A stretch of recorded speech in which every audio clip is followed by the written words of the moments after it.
Paulo കൊയ്ലോയെ അറിയാത്തവരില്ല അല്ലേ? താൻ രചിച്ച പുസ്തകങ്ങളുടെ 150 മില്യണിലധികം കോപ്പികൾ വിറ്റഴിക്കപ്പെട്ട ലോകത്തെ ബെസ്റ്റ് സെല്ലിംഗ് ഓതേഴ്സിൽ ഒരാളാണ് പൗലോ കൊയ്ലോ.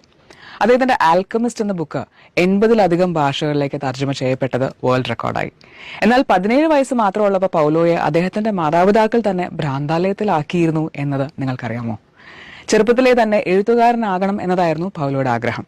പക്ഷെ അന്ന് പട്ടാള ഭരണം നിലനിന്നിരുന്ന ബ്രസീലിൽ എഴുത്ത് ഒരു അപകടം പിടിച്ച പണിയായിരുന്നു. എത്ര പറഞ്ഞിട്ടും കേൾക്കാതെ ആയപ്പോൾ മാതാപിതാക്കൾ അവനെ ഭ്രാന്താലയത്തിലാക്കി. മയക്കാനുള്ള മരുന്നുകളും ഷോക്ക് ട്രീറ്റ്മെന്റും ഒക്കെയായിരുന്നു വർഷങ്ങളായിട്ടുള്ള ചികിത്സ. 3 പ്രാവശ്യം പൗലോ അവിടെ നിന്ന് ചാടി രക്ഷപ്പെട്ടു. 3 പ്രാവശ്യവും മാതാപിതാക്കൾ തന്നെ അവനെ തിരിച്ച് ഭ്രാന്താലയത്തിൽ കൊണ്ടാക്കി. പിന്നീട് അവരുടെ തന്നെ നിർബന്ധത്തിന് വഴങ്ങി അദ്ദേഹം നിയമം പഠിക്കാൻ ചേർന്നു. അത് അദ്ദേഹത്തെ ഡിപ്രഷനിലേക്കും ജോലിയിലെ തകർച്ചയിലേക്കും നയിച്ചു. പക്ഷെ തോറ്റുകൊടുക്കാൻ പൗലോ ഒരുക്കമല്ലായിരുന്നു. അദ്ദേഹം എഴുതാൻ തന്നെ തീരുമാനിച്ചു. പതുക്കെ പതുക്കെ അദ്ദേഹത്തിന്റെ പുസ്തകങ്ങൾ ലോക ശ്രദ്ധ ആകർഷിച്ചു.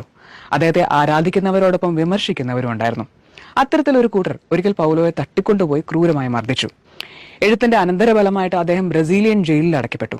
അവിടെ അനുഭവിച്ച കൊടും യാതനകളുടെ ഞെട്ടിക്കുന്ന ഓർമ്മകൾ മാറാൻ 6-7 വർഷങ്ങളെടുത്തു എന്ന് പറയുന്നു കൊയ്ലോ.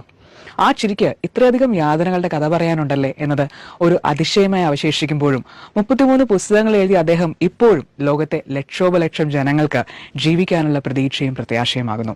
ഇതിനേക്കാൾ എല്ലാം ഉപരി പൗലോ കൊയ്ലോയെ വ്യത്യസ്തനാക്കുന്നത് മറ്റൊരു കാര്യമാണ്.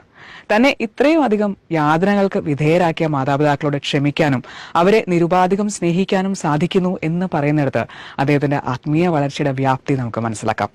താൻ ചെറുപ്പത്തിൽ അനുഭവിച്ച ചൈൽഡ്ഹുഡ് ട്രോമാസ് കാരണമാണ് ഞാൻ ഇങ്ങനെ ആയിപ്പോയത്, സ്വന്തം സുഹൃത്തുക്കളും കുടുംബക്കാരും ഒക്കെയാണ് എൻ്റെ ജീവിത തകർച്ചയ്ക്ക് കാരണം എന്നൊക്കെ ചിന്തിക്കുന്നവർക്കുള്ള ഒരു നല്ല പ്രചോദനമാണ് പൗലോ കൊയ്ലോയുടെ ബാല്യവും ജീവിത പ്രതിസന്ധികളും ഇതിനെയൊക്കെ അതിജീവിച്ച് അദ്ദേഹം കൈവരിച്ച ജീവിത വിജയവും.